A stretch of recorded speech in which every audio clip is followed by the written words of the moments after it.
Stocks see a sharp surge after a lower than expected U.S. inflation print spurs big risk on bets.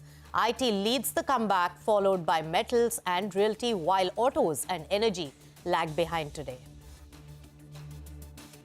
Apollo Hospitals delivers a growth surprise, but Eicher Motors' sales mix hurts its margin. Jindal Steel and Power ekes out an unexpected forex gain, while Muthoot Finance is hit by a loss of customers. Zomato gains as focus on unit economics sets it on a path to profitability, while stocks of Nykaa and Policy Bazaar owners, FSN e-commerce and PB Fintech rise despite a selling overhang. Rupee scales to a 7-week high after a near 2.5% slide in the US dollar index overnight. The dollar drop leads to gold clocking its strongest gain in 8 months.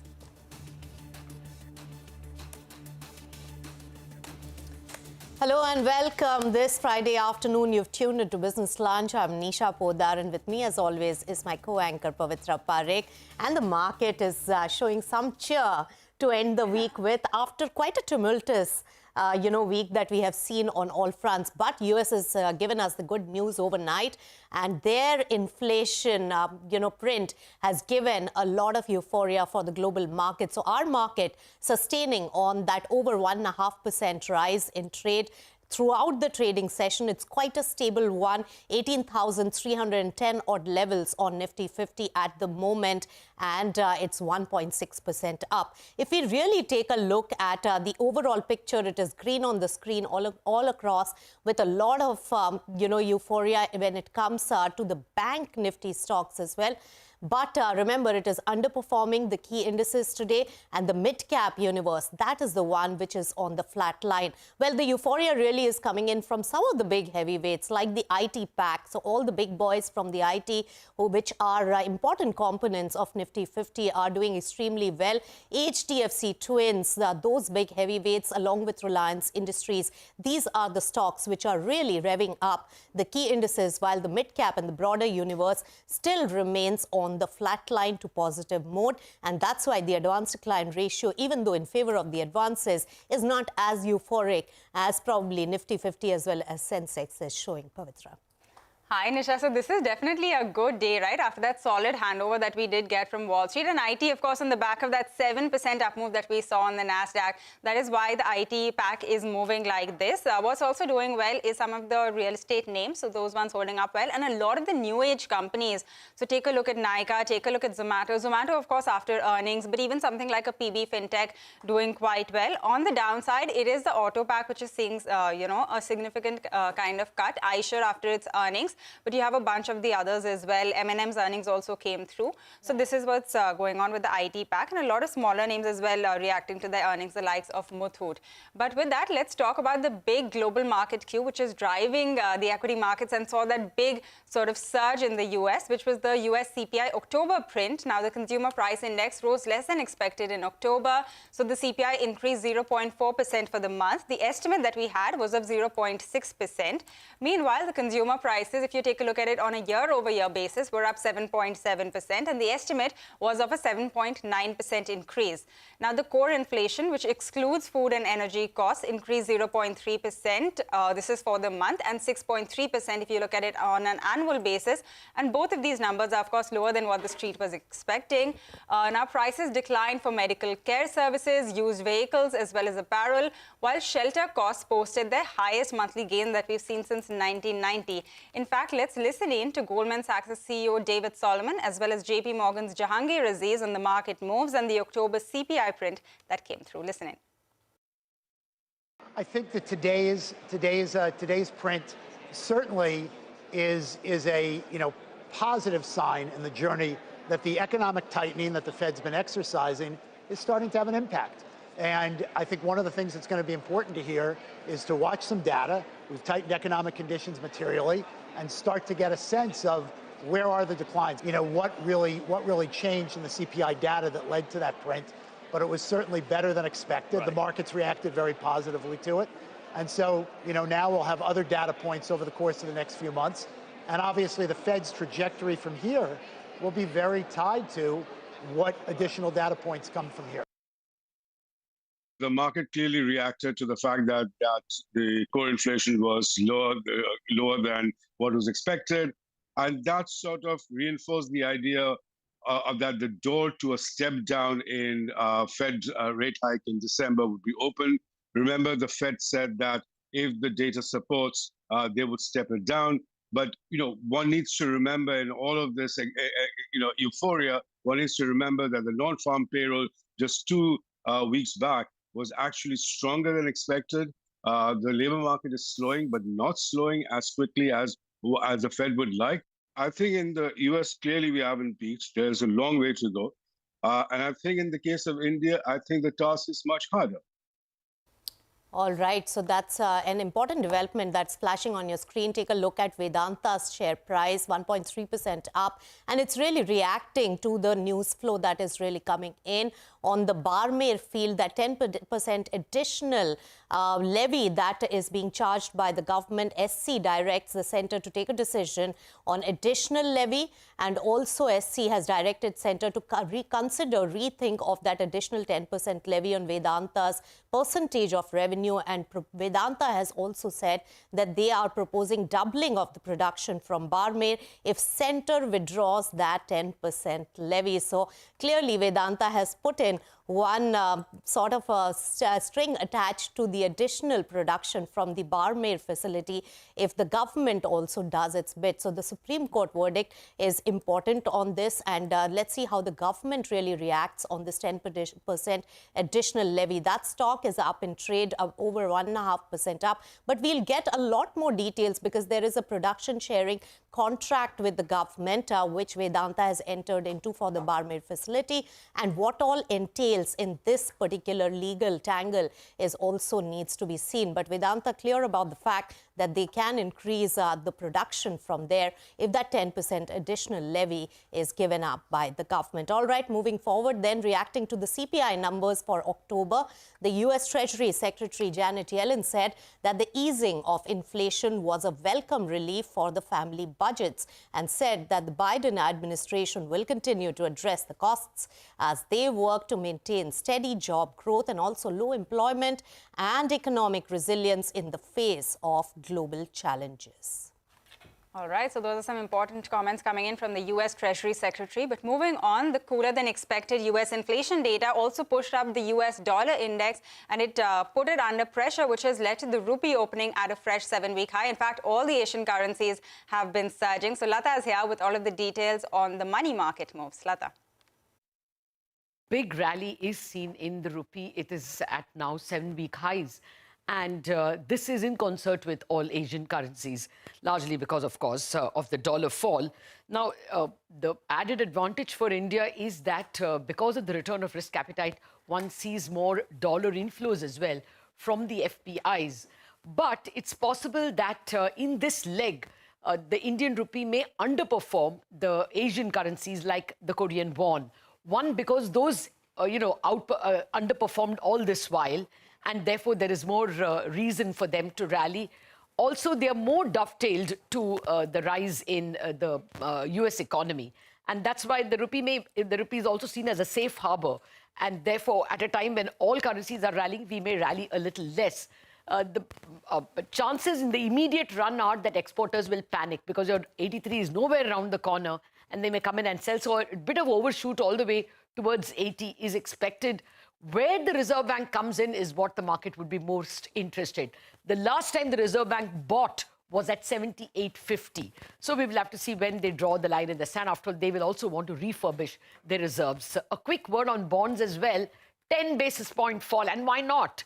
The bond yields in the US have fallen by almost 35 basis points, and therefore a sentimental fall in Indian yields is also expected. So now the bond prices are also at 7-week highs. But here again, there are auctions, and there are auctions coming. Fertilizer deficits are high. So perhaps the rally will be limited, but a rally nevertheless.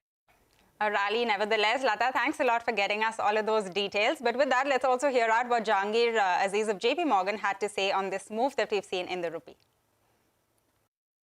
It is very difficult to see that the dollar is actually peaked.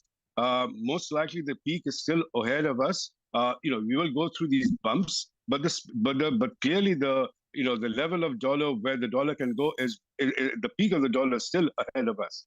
And given the fact that the peak of dollar is ahead of us, and given the fact that, as I pointed out, India does not provide enough amount of compensation for the very significant macro risk, given the size of the current account deficit, size of the fiscal deficit, and the inflation, it is very hard to see that the rupee actually is bottoming out at these levels and starting to appreciate.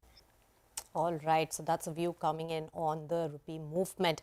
Moving on then, the US Treasury Secretary is on her first visit to India to participate in the US-India Economic and Financial Partnership Summit. In fact, speaking at the Microsoft India Development Center earlier today, she said that India is one of United States' indispensable partners. And Parikshit Luthra, our colleague, was right there present at the event, brings us all the important highlights from that particular event. Parikshit, tell us. Highlighting the dangers of the Russia-Ukraine war to the Indian government were clearly a priority for Secretary Yellen. She said that stopping Russia's war against Ukraine is a moral imperative and it is a single best thing we can do for the global economy. She also promoted a concept of friendshoring, that is, an alliance of like-minded countries to work together to secure supply chains. This in response to attempts by Russia to weaponize trade and energy against Europe. She also urged India to work closely with the United States and other like-minded partners to diversify supply chains and reduce dependence on China. Speaking about democracies, she said that the world and the global economy is going through a lot of changes, a lot of disruptions, and democracies must adapt and nurture themselves for the future and must reaffirm their commitment to civil liberties, human rights for all minorities, be it at home or abroad as well. She said that US and India will be working very closely on the G20. India assumes the G20 presidency from the 1st of December. And she said that India and the United States and other G20 partners must work very closely on a debt restructuring framework, also on climate action. And she hopes to work with the Indian government during this visit to reduce friction when it comes to flow of data. Back to you. Parikshit, thanks a lot for getting us all of the details. In fact, let's also listen in to what U.S. Treasury Secretary Janet Yellen had to say. Here are those comments. Our development finance institution is providing America's largest solar manufacturer with up to $500 million in debt financing to build a facility in Tamil Nadu in India. This facility will boost India's solar manufacturing capacity. At the same time, it will help diversify supply chains away from China, which currently dominates over 80% of global solar panel production. Our investments are also consistent with our values. Certain solar panel materials produced in China, like those from the Xinjiang region, are known to be produced with forced labor. And we're already seeing progress. New supply chains are developing across regions from Asia to the European Union.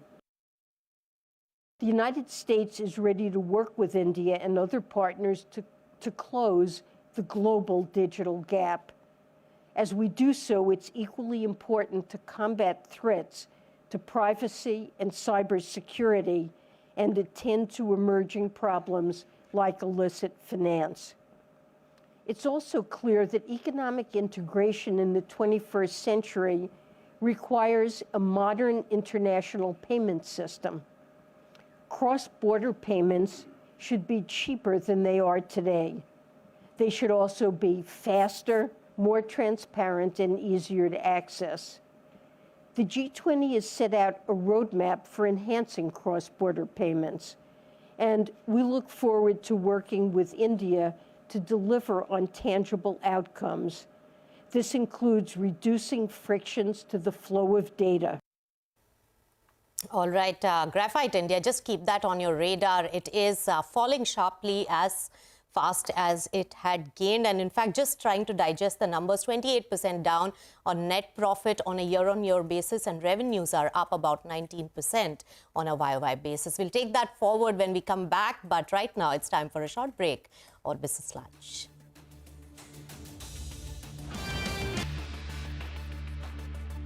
Hey guys, welcome back. You're still tuned into Business Lunch. Now, just a few minutes ago, we were telling you that the Supreme Court has directed the centre to rethink the additional 10% levy on Vedanta's oil and gas revenue. This is from the Barmer facility.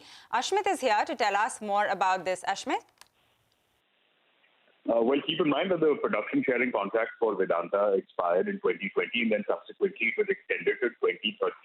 What Vedanta is essentially challenging is an additional 10% levy. As a part of this extension, the government unilaterally, through a policy decision called the NEP, the centre has now proposed an additional 10% levy. So that is revenues that will be realized from the Barmer royalties. An additional 10% of that is to be given to the government. Vedanta is challenging that. Vedanta essentially argues that this 10% is over and above the 50% of revenue which is already being paid in the form of royalties and taxes. Vedanta further argued that this additional 10% can instead be plowed back into the Barmer royalties and can be used to double the production should the centre be willing to take a cut of that additional 10%.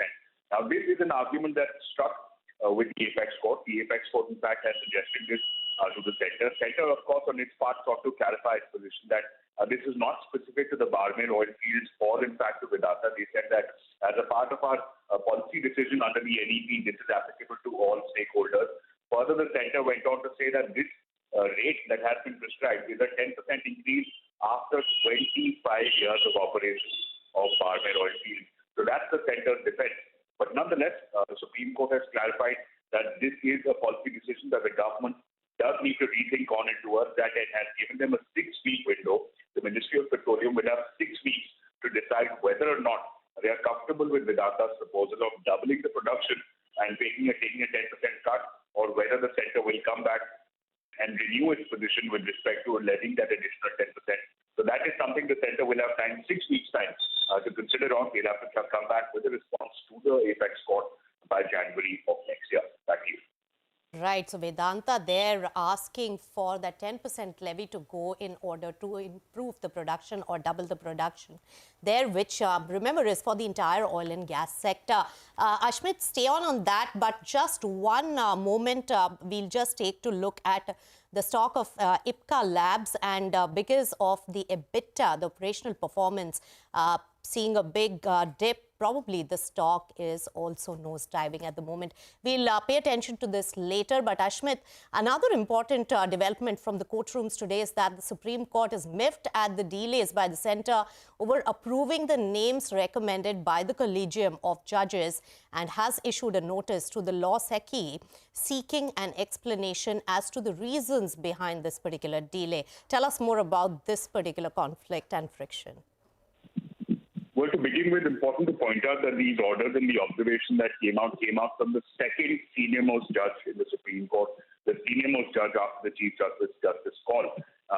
Justice Kaul has taken very serious objection to the centre essentially sitting on names that are sent by the Supreme Court Collegium for elevation to the High Court or to the Supreme Court. In fact, as a part of its order, the Supreme Court said that as many as 11 names that were suggested by the Collegium are currently pending with the centre. In fact, one of those names was sent way back in September of 2021, and yet no decision has been taken. The Supreme Court expressed its frustration that once a decision has been sent, it is imperative for the centre to take a time-bound decision.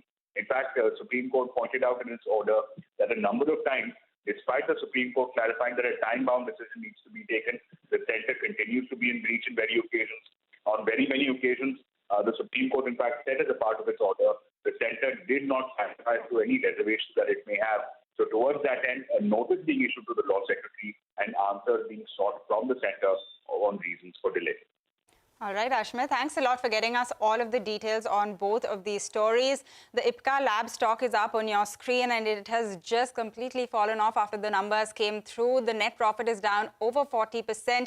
Revenue growth is very tepid, just around 3.5%, and margins have contracted sharply to around 16% from the over 20 that we had earlier. So that's the stock on your screen. Alchem Labs also posting earnings.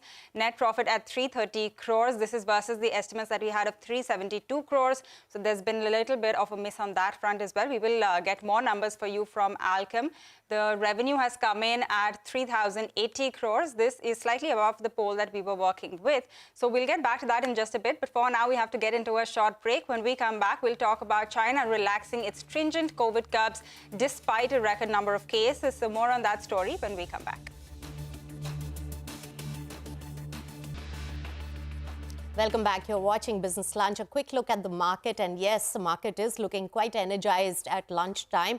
And it has gained a little bit more from where we started about 20 minutes back. So at the moment, 18,331 levels for Nifty 50. Remember, the 52-week high rate for Nifty 50 is 18,350 levels. Let's take a look at some of those gainers as well. In fact, HDFC Twins are gaining from strength to strength, over 5-6% up in trade at the moment. Infosys, HDFC Life, HCL Tech, Hindalco, Tesco, even Reliance Industries, the big boy, all of them adding their might to Nifty 50. Well, at the moment, also keep an eye out on two important pharma counters which had posted their results, Ipca Labs as well as Alchem Labs as well.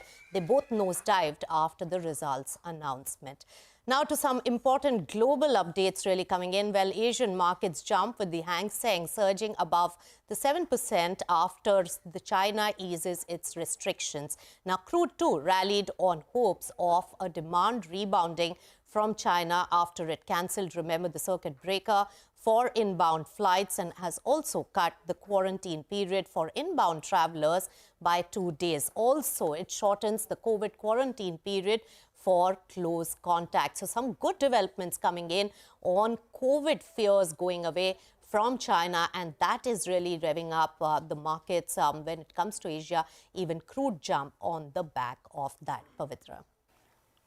All right, that is an important news piece that we are tracking. But on that note, now we're going to wind down on this edition of Business Lunch. Thanks a lot for tuning in. Midcap Radar comes up after this short break.